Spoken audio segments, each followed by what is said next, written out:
पिछले लेक्चर में हमने यूक्लिड के बारे में जाना था और उन्होंने हमको जो दिया था, एक तो एक्सियोम था और दूसरा पोस्टुलेट्स। एक्सियोम्स और पोस्टुलेट्स क्या हैं? दोनों यूनिवर्सल ट्रूथ है और कॉमन ट्रूथ है, ठीक है। अब दोनों में डिफरेंस क्या है? देखो, एक्सियोम्स जो है वो कॉमन ट्रूथ से not specifically related to geometry. ये ज्योमेट्री से रिलेटेड नहीं है, इसमें ज्योमेट्री भी आएगा, not specifically related to geometry, मतलब इसमें सारी चीज़ें इंक्लूड होती हैं। तो ये एक्सियोम्स नॉर्मली क्या होता है? यूनिवर्सल ट्रूथ होता है। क्या होता है? Universal truth. हमको कुछ एक्सियोम्स दिए गए हैं, कुछ 7 एक्सियोम्स दिए आपके टेक्स्ट बुक में। तो पहला देखो क्या है? Things which are equal to the same thing are equal to one another. जैसे मेरे पास 2 नंबर है, ये 5 है ना, ये 5 है, यहाँ पे भी क्या है? 5 है। और अच्छा बताओ, 5 किसके इक्वल होएगा? 5 के इक्वल ही होएगा ना। अगर ये दोनों इक्वल है ना, सेम थिंग के इक्वल है, ये एक नंबर है, ये एक नंबर है, ये दोनों नंबर सेम नंबर के इक्वल है, तो ये जो दोनों नंबर है ये आपस में भी क्या होंगे? इक्वल होंगे। क्या होंगे? आपस में भी इक्वल। जैसे 3 लोग हैं, ए, बी और सी। ए का मार्क्स भी किसके इक्वल है? सी के इक्वल है। और बी का मार्क्स भी किसके इक्वल है? सी के इक्वल है। मतलब things which are equal to same thing, मतलब ये और ये, इनका मार्क्स जो है सी के इक्वल है, बराबर है ना। तो ये दोनों आपस में भी क्या होंगे? इक्वल होंगे। तो इसको हम क्या बोलेंगे? Things which are equal to same thing are equal to one another. अगर दो चीज जो है वो किसी तीसरे के इक्वल है तो ये दोनों आपस में भी क्या होंगे? इक्वल होंगे, ठीक है। Next, if equals are added to equals the wholes are equal. अगर हम इक्वल में क्या ऐड करेंगे? इक्वल। इक्वल्स में क्या ऐड करेंगे? इक्वल्स। तो जो हमको नंबर मिलेगा ना, या जो कुछ भी हमको मिलेगा वो क्या होएगा? इक्वल। जैसे equals are added to equal, 5 equal है किसके? 5 के, बराबर है। अब ये दोनों इक्वल है ना, तो ये दोनों इक्वल होंगे। अब इसमें मैं ना क्या ऐड करूंगा? इक्वल ऐड करूंगा। क्या ऐड करूंगा? इक्वल। जैसे मैं दोनों साइड क्या ऐड करूंगा? 2। तो हमको जो मिलेगा होल्स, हमको जो पूरा मिलेगा, तो 5 + 2 कितना होएगा? 7। और यहाँ पे 5 + 2 कितना होएगा? 7। क्या होएगा? सब इक्वल होएगा। तो equals are added to equals. तो जब हम इक्वल्स ऐड करते हैं किसमें? इक्वल्स में, तो होल्स आर इक्वल। समझा? तो पहले हमने क्या देखा? जो things which are equal to same thing are equal to one another, पहला वाला। अगर दो चीज किसी तीसरे चीज के इक्वल है तो वो दोनों आपस में भी इक्वल होंगे। और दूसरा हमने देखा कि अगर हम इक्वल में क्या ऐड करेंगे? इक्वल, तो जो होल होएगा वो क्या होएगा? इक्वल होएगा, बराबर है। थर्ड वाला, if equals are subtracted from equals. अगर इक्वल्स को हम कहां से सब्ट्रैक्ट करते हैं? इक्वल में से। जैसे यहाँ पे 5 था, किसके इक्वल था? 5 के। अब हम इसमें से क्या सब्ट्रैक्ट करेंगे? इक्वल ही सब्ट्रैक्ट करेंगे, क्योंकि 2 और 2 क्या है? इक्वल ही है ना। तो 5 - 3 कितना होगा? 5 - 2 कितना होगा? 3। और 5 - 2 कितना होगा? 3। तो क्या होएगा?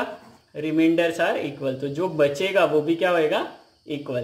तो मतलब कि अगर हमारे पास 2 इक्वल नंबर है और दोनों इक्वल नंबर में से हम इक्वल नंबर ही सब्ट्रैक्ट कर रहे हैं, तो जो रिमाइंडर बचेगा वो भी क्या होएगा? इक्वल होएगा, बराबर है। फिर फोर्थ वाला क्या बोला है? Things which are coincide. Coincide का मतलब क्या होता है? कोइंसाइड का मतलब क्या होता है कि जैसे देखो, ये बुक है ना, ये इसका पहला पेज है, कंसीडर करो ये पहला पेज है, ये दूसरा पेज है। अगर मैं पहले पेज पे ये दूसरा पेज ऐसा पलट देता हूँ, क्या आपको पहला पेज दिख रहा है? नहीं दिख रहा है, बराबर है। अब क्या हो रहा है? दूसरे पेज पे मैं पहला पेज पलट दे रहा हूँ, क्या आपको दूसरा पेज दिख रहा है या पहला पेज दिख रहा है? नहीं दिख रहा है। तो इनको हम क्या बोलते हैं कि ये एक दूसरे को क्या कर रहे हैं? कोइंसाइड कर रहे हैं। जैसे आपके पास 1 रुपीज का कॉइन होएगा, सेम कॉइन होता है ना, 2 छोटा वाला।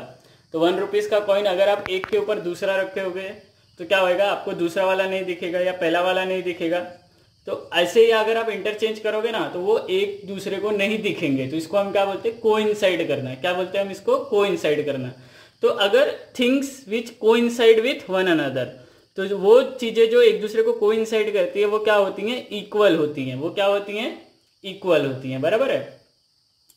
Things which coincide each other are equal to one another. जैसे ₹500 का नोट है है ना, 500 का नोट है, ये 500 का नोट है ना, एक ये है और दूसरा ये 500 का नोट है।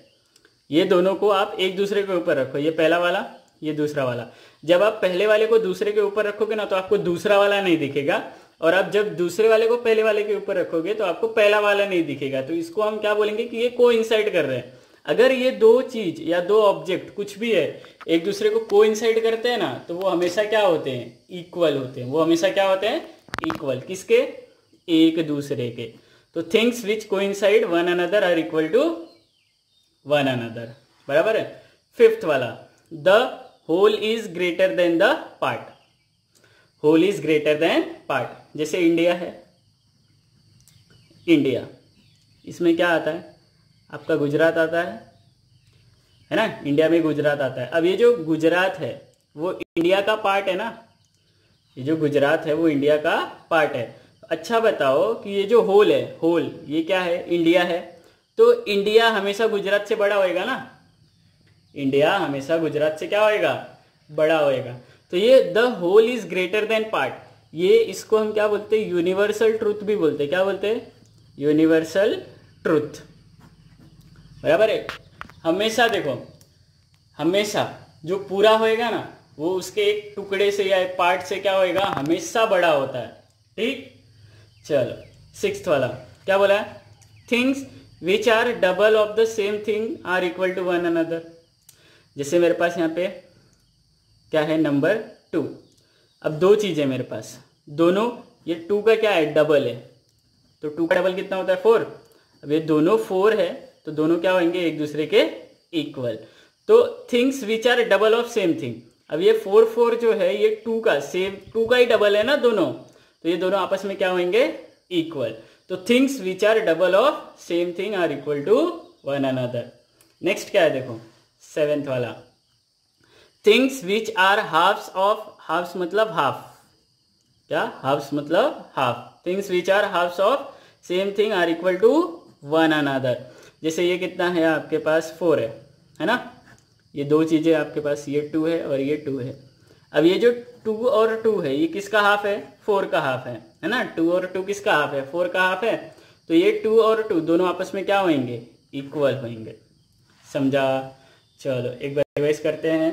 तो एक्सियोम क्या होता है, ये भी कॉमन ट्रूथ है और not specifically related to geometry. मतलब इसमें सब कुछ इंक्लूड होता है, सिर्फ ज्योमेट्री से रिलेटेड ही इंक्लूड होएगा ऐसा जरूरी नहीं है। तो पहला क्या बोला है, things which are equal to same thing are equal to one another. वो चीजें जो सेम चीज के इक्वल होती है तो वो आपस में भी क्या होंगी, इक्वल। फिर if equals are added to equals wholes are equal. अगर हम किसी दो इक्वल में इक्वल ऐड करते हैं तो जो आपको होल मिलेगा वो भी क्या होएगा, इक्वल। फिर थर्ड वाला, if equals are subtracted from equals. तो अगर हम इक्वल में से इक्वल सब्ट्रैक्ट करेंगे तो जो रिमाइंडर बचेगा वो भी क्या होएगा, इक्वल होएगा, बराबर। फिर फोर्थ वाला, things which are coincide. Coincide मतलब एक दूसरे को पूरी तरह ढक लेते हैं तो वो क्या होंगे, एक दूसरे के इक्वल होंगे। फिफ्थ वाला, the whole is greater than part. तो जो होल होता है जैसे इंडिया, वो किससे बड़ा होएगा, गुजरात से, ठीक है। फिर सिक्स्थ वाला, things which are double of the same thing are equal to one another. तो वो चीजें जो किसी सेम चीज का क्या होती हैं, डबल होती हैं, तो वो आपस में भी क्या होंगी, इक्वल। तो इसके बाद क्या है कि जो एक दूसरे की आधी होंगी तो वो आपस में भी क्या होंगी, आधी होंगी। मतलब दो चीजें जो सेम चीज की आधी हैं तो आपस में भी क्या होंगी, इक्वल होंगी, बराबर है। एक्सियोम्स ये 7 है हमारे पास, आपको इसको याद करना है, बराबर है। चलो नेक्स्ट, पोस्टुलेट्स। नेक्स्ट क्या है आपके पास, पोस्टुलेट्स। अब पोस्टुलेट क्या होएगा, ये भी क्या है, कॉमन ट्रूथ है। स्पेसिफिकली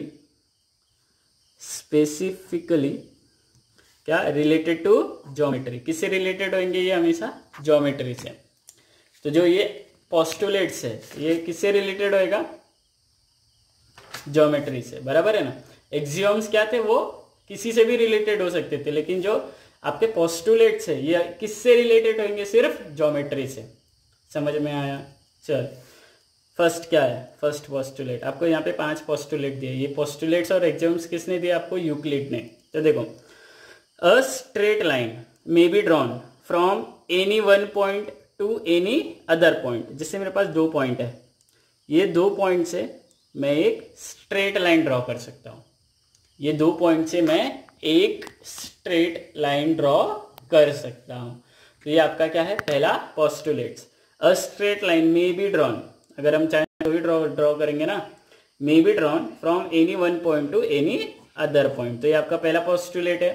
फिर सेकेंड पोस्टुलेट, अ टर्मिनेटेड लाइन, जैसे ये लाइन है ना, ये लाइन है, अगर मैं इसको टर्मिनेट करूंगा तो यहीं पे खत्म हो जाएगी। टर्मिनेट करना मतलब खत्म कर देना, यहीं पे खत्म हो जाएगी। कैन बी प्रोड्यूस्ड इंडेफिनिटली, आप इसको कितना भी आगे प्रोड्यूस कर सकते हैं। अगर टर्मिनेटेड लाइन है तो आप इसको दोनों साइड कितना भी प्रोड्यूस कर सकते हैं। देखें तो आपने देखा ये भी और ये भी दोनों किससे रिलेटेड है, ज्योमेट्री से। मतलब कि जो पोस्टुलेट्स होता है वो किससे रिलेटेड होता है, ज्योमेट्री से रिलेटेड हुआ है। पहला पोस्टुलेट क्या देखा हमने कि अगर हम 2 पॉइंट्स को ज्वाइन करेंगे तो उससे एक स्ट्रेट लाइन बनेगी। फिर अगर टर्मिनेटेड लाइन है, कोई टर्मिनेटेड लाइन है जिसको हमने रोक दिया है, आगे प्रोड्यूस नहीं किया, उसको हम आगे कितना भी प्रोड्यूस कर सकते हैं। ठीक है, चलो थर्ड वाला क्या बोला है, a circle can be drawn with any centre and any radius. अगर मुझे सर्कल ड्रॉ करना है तो मैं जो मेरे पास इतना समझो ये मेरा प्लेन है ना, ये प्लेन है, तो इसमें मैं किसी भी पार्ट को सेंटर लेके कितने भी रेडियस का क्या बना सकता हूं, सर्कल ड्रॉ कर सकता हूं। बराबर है ना, मैं किसी भी पॉइंट को क्या ले सकता हूं, रेडियस, और मैं कितने भी रेडियस का क्या ड्रॉ कर, किसी भी पॉइंट को क्या ले सकता हूं, सेंटर, और कितने भी रेडियस का क्या ड्रॉ कर सकता हूं, सर्कल। चलो फिर क्या बोला, देखो all right angles are equal to one another. जितने भी राइट एंगल्स होते हैं सारे के सारे कितने डिग्री होंगे, 90 डिग्री ना, और जितने भी अगर 90 डिग्री सब है तो सब आपस में क्या होंगे, इक्वल। इसलिए क्या बोला है, all right angles are equal to one another. तो जितने भी राइट एंगल्स होंगे वो सबके सब क्या होंगे, इक्वल।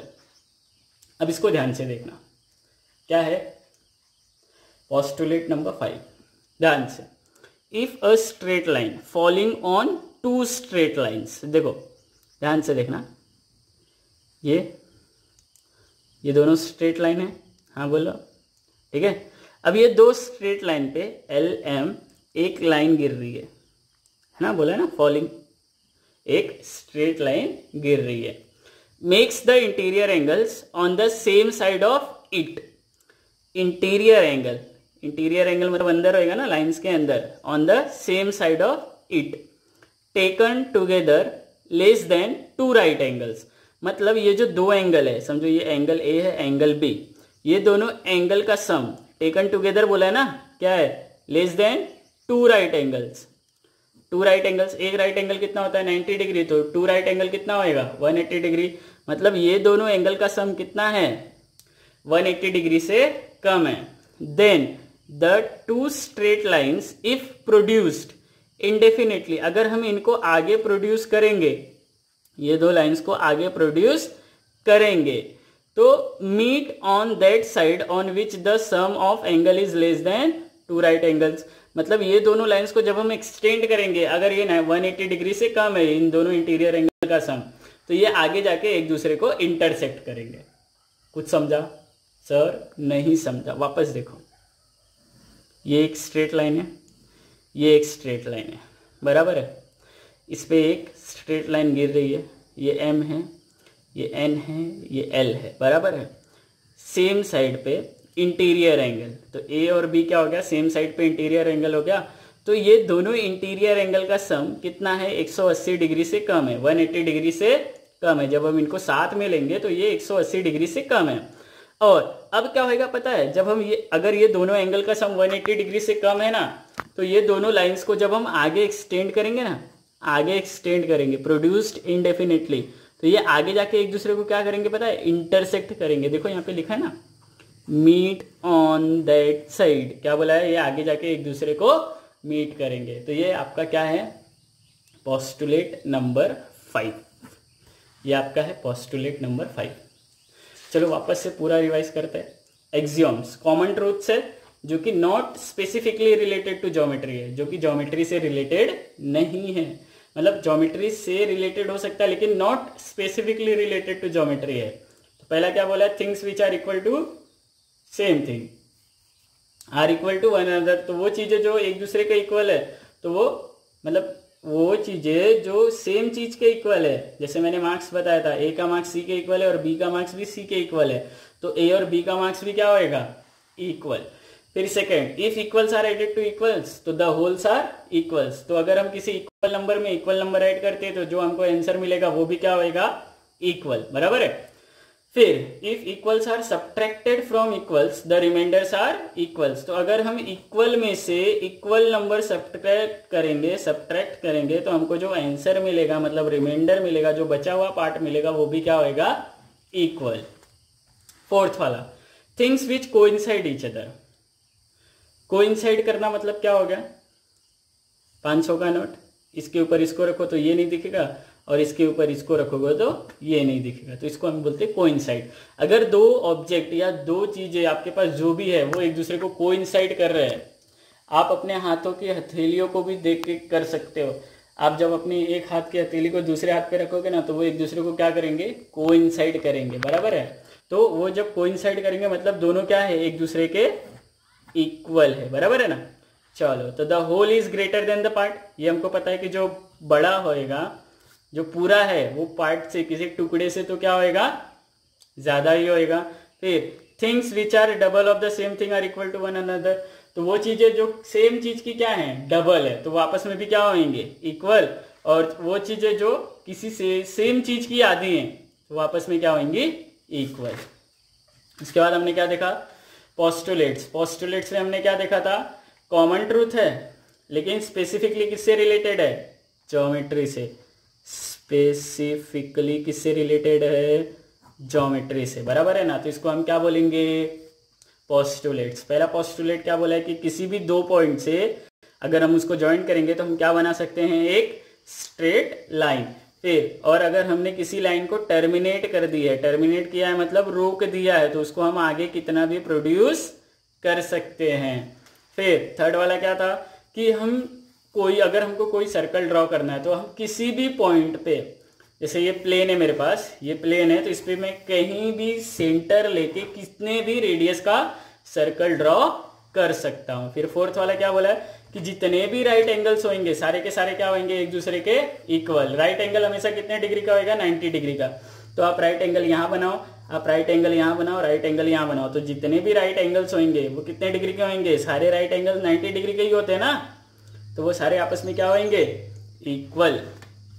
फिफ्थ वाला क्या बोला कि if a straight line falling on two lines, बराबर है। अगर कोई एक स्ट्रेट लाइन किसी दो स्ट्रेट लाइन पे गिर रही है ना, यही बोला है ना, देखो, if a straight line falling on two straight line, तो जैसे मेरे पास ये स्ट्रेट लाइन एल है और ये एम है और ये एन है, ये दो स्ट्रेट लाइन पे एक स्ट्रेट लाइन गिर रही है और इंटीरियर एंगल बन रहे, कहाँ बन रहे, and line makes the interior angles on the same side of it, same side of it, angle A angle B बन रहा है। अगर हम एंगल ए और एंगल बी को साथ में लेते हैं और इनका सम 180 से कम है, तो ये जो स्ट्रेट लाइन जिसपे ये लाइन गिरी है ना, इसको जब हम आगे प्रोड्यूस करेंगे ना, तो ये दोनों लाइंस एक दूसरे को क्या करेगी, इंटरसेक्ट करेगी। समझ में आया। जिसको एक्सियोम्स और पोस्टुलेट्स में जो भी डाउट है वो पूछ सकता है, ठीक है।